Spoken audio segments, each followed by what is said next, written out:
Ya, assalamualaikum warahmatullahi wabarakatuh. Selamat jumpa lagi dengan Ibu. Kita akan bahas materi yang selanjutnya adalah percobaan celah ganda dari siang, gitu ya. Nah, sekarang kita perhatikan pada layar di sini ya. Kita bisa lihat di sini ini yang double slit eksperimen. Jadi kalau kita perbesar lagi di sini eksperimennya seperti apa? Jadi di sini ada sumber cahaya, gitu ya. Sumber cahaya yang dilewati pada satu celah itu, kemudian dilewati lagi celah ganda.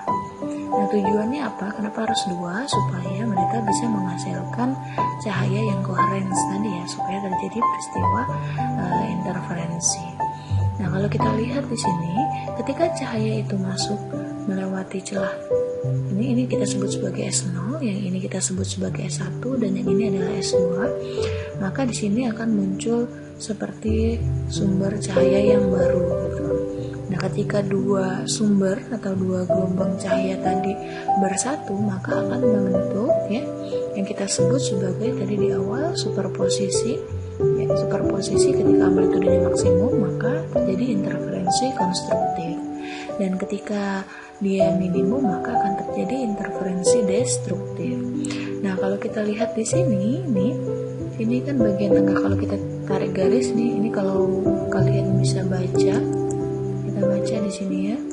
Ini adalah maksimum ya, karena amplitudenya besar, dan yang di bagian ini maksimum, kemudian yang di sini minimum. Jadi maksimum itu dia polanya terang, kalau dia minimum itu polanya gelap. Kalau kita lihat perpotongannya, kalau kita tarik ya, maksimum itu terjadi di ini nih, dia meningkat nih, membesar ya amplitudenya. Kalau dia minimum, dia terjadi di perpotongan ini.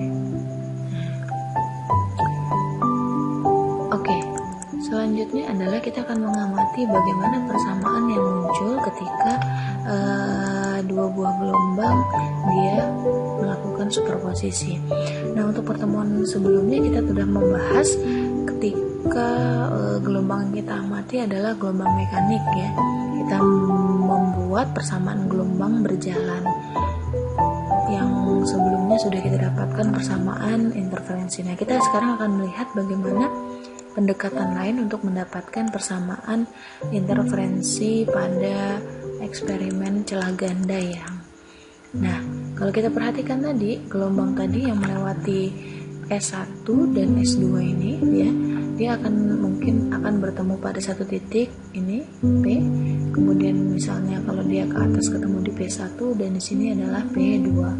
Kalau kita perhatikan di atas tadi kan polanya yang di bagian tengah ini adalah terang pusat, setelah terang pusat itu adalah gelap, kemudian setelah gelap itu terang secara berturut-turut ya. Berarti P2 di sini adalah pola gelap. Nah, kalau kita perhatikan secara lebih detail lagi, kita buat geometri dari perjalanan sinar tadi ya, perjalanan gelombang cahaya tadi, maka kita lihat di sini ya, S1 ini, S1 itu maksudnya slit 1, S2 adalah slit 2, dipisahkan jarak D seperti ini. Maka kalau kita ambil salah satu, misalnya cahaya itu bertemu pada satu titik yang kita sebut sebagai titik P di sini ya, yang jaraknya adalah Y dari perpotongan atau tengah dari slit ini. Nah, kemudian lintasan daripada sinar yang melewati slit 2 ini kita sebut sebagai R2. Nah, kalau kita lihat di sini ada selisih panjang lintasan antara R1 dan R2. Nah, selisih panjang lintasan itu di sini kita simbolkan dengan delta ya. Dengan delta di sini, ini delta ini adalah selisih panjang lintasan. Nah, kemudian bagaimana mencari delta? Jadi untuk mencari delta itu bisa kita hitung dengan kita cari dulu nih, pada bagian ini sudut yang terbentuk antara sebentar, kita cari dulu ya. Jadi sudut yang terbentuk antara garis tengah dengan perpotongan itu adalah theta. Kemudian jarak antara ini kita sebut saja sebagai layar ya, dengan slit itu adalah L nih ya. Kalau Y itu adalah jarak antara terang pusat ke terang berikutnya gitu. Kemudian untuk D sendiri ini adalah jarak antar slit. Nah, tadi kita mau mencari bagaimana selisih panjang lintasan. Jadi kalau kita lihat segitiga nih ya, di situ kalian perhatikan ada segitiga PO. Ini Ibu kasih tanda aja ya. Ini misalnya adalah C misalnya, T boleh T lah ya. Oke, kalian sekarang coba perhatikan ada segitiga POT ya, segitiga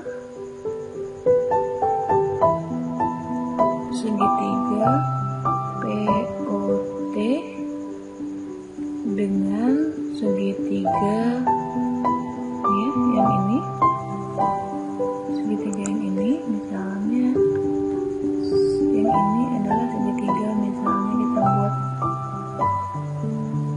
A ya, ini B, ini C gitu, misalnya. Berarti versus segitiga apa tadi? A, B, C ya. ABC berarti siku-siku ada di B, kalau POT siku-sikunya ada di O. Nah, kalau diperhatikan lebih lanjut ternyata segitiga ini segitiga sebangun dengan panjang alasnya untuk ABC itu adalah BC ya. Kemudian untuk POT itu alasnya adalah OT. Sehingga kalau misalnya sudut antara sudut ini ya, sudut PTO, sudut PTO sama dengan theta gitu. Untuk segitiga yang sebangun, maka sudut yang sama pada segitiga ABC yaitu sudut BCA. Sudut BCA berarti akan sama dengan theta. Makanya di sini ya, BCA pada kasus ini ya, pada kasus ini adalah sama dengan theta. Sehingga kalau misalnya tetanya kecil tuh, tetanya kecil ya, misalnya kalau tetanya kecil kita ambil misalnya tetanya kecil karena L-nya lebih besar dari Y ya, maka tan theta akan mendekati sin theta ya. Berarti kalau kita mau cari tadi selisih lintasan tadi kita simbolkan dengan apa? Boleh pakai delta gitu ya. Delta adalah R2 dikurang R1 gitu. Berarti sama dengan, kalau kita lihat dari gambar yang ini delta ya. Berarti ini kan depan sisi miring, ini depan sudut, berarti boleh pakai sin ya.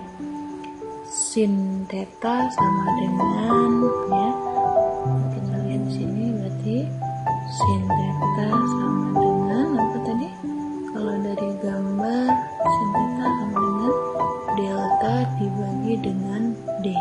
Berarti deltanya sama dengan D dikali sin theta. Nah, ini bisa kalian masukkan ke dalam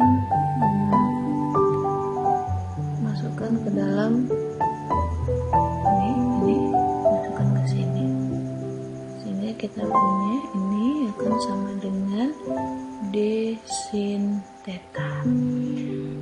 Nah, selanjutnya adalah pada pola interferensi konstruktif, ya, ternyata kalau kita perhatikan lebih lanjut nih pada gambar ini nih, kalau kita mau menjumlahkan dua buah gelombang seperti ini nih, yang ini ya, kalau kita jumlahkan yang ini dengan yang ini, maka akan terjadi interferensi destruktif gitu, karena yang satu negatif ya di bawah sumbu utamanya, yang satu di atas. Jadi kalau dikurangkan pasti nilai amplitudenya lebih kecil, dan dia terjadi di setiap setengah dari panjang gelombang yang dia punya. Nah, kalau yang ini, kalau kalian perhatikan nih, interferensi konstruktif itu kita perhatikan, ini kan puncak ya, kemudian ini juga puncak, maka akan terjadi amplitudenya pasti akan lebih besar daripada amplitudo mula-mula, dan ini terjadi di setiap satu kali panjang gelombang atau kelipatan bulat dari panjang gelombang. Untuk interferensi destruktif terjadi untuk kelipatan ganjil daripada atau kelipatan setengah daripada panjang gelombang. Berarti kalau kita tulis lagi, misalnya tadi punya yang pertama ya, kita bahas dulu. Kita punya persamaan umumnya, tadi apa persamaan umumnya? Delta ya sama dengan R2 dikurang R1 sama dengan D sin theta. Ini kita punya ini tadi. Ini untuk konstruktif ya, untuk interferensi konstruktif seperti yang udah Ibu jelaskan tadi ya. Interferensi konstruktif dia terjadi untuk setiap satu kali kelipatan panjang gelombang, berarti akan muncul D sin theta sama dengan ya, sama dengan M dikali lambda. Dengan M boleh kita mulai dari 0, plus minus 1, plus minus 2, dan seterusnya. Nah, ini adalah untuk interferensi konstruktif. Nah, bagaimana interferensi destruktif? Ya, kita coba. Kalau interferensi destruktif,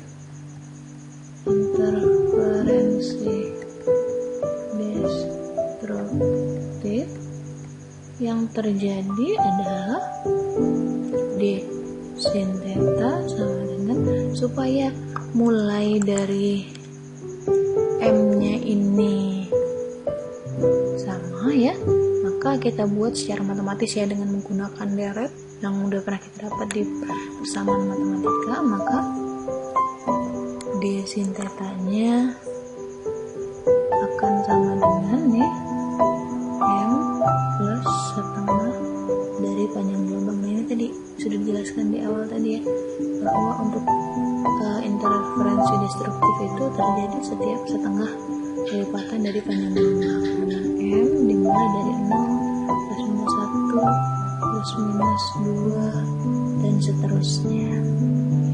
Nah, kemudian kalau kita perhatikan lagi, sebenarnya sin theta di sini bisa diubah untuk sudut yang kecil tadi ya. Ini kalian perhatikan yang udah dicoret-coret tadi, sin theta, theta. Ini kan siku-siku di sini. Kalau ini theta berarti sin depan dibagi dengan miring, sin theta. Tapi ingat, ketika sin theta yang kita punya tadi, nilai sin theta-nya kan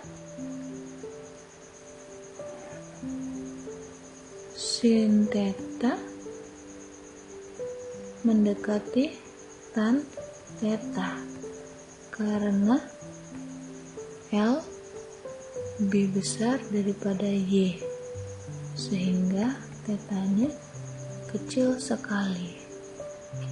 Sehingga kalau kita boleh buat persamaan itu, Berarti nilai sin theta pada interferensi destruktif tadi atau konstruktif tadi akan sama dengan Y per L. Jadi persamaan akhir kita yang ini bisa kita dapatkan persamaannya D Y per L sama dengan M lambda. Kalau yang ini ya, D Y per L sama dengan M plus setengah lambda. Oke, sampai di sini bagaimana? Mudah-mudahan nggak makin bingung ya. Mungkin masih bingung, nanti kita akan coba mengerjakan soal latihan. Ya, sekian untuk materi yang kedua, nanti kita lanjutkan lagi ya.